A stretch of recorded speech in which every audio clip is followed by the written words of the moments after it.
I'll start with Jacob Stockdale. 2021 was his last Six Nations appearance. I imagine he's absolutely buzzing to get going this week. He is, like a good few others as well. I suppose everyone's, like Jeremy Loughman, for example. I mean,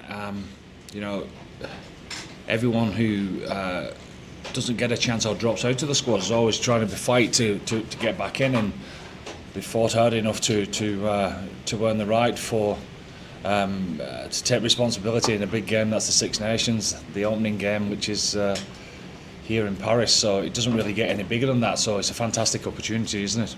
Look, can I just ask on Jacob, like the form he's shown over the last couple of seasons, and he's had a couple of unfortunate runs with injury where he has got opportunities with you as well. He has. He's back to being himself this year. That's for sure. I think if you speak to him, he'll be delighted that he's just simplified things and got down to what he's good at, and that's beating people, and we've seen that of plenty, certainly this season.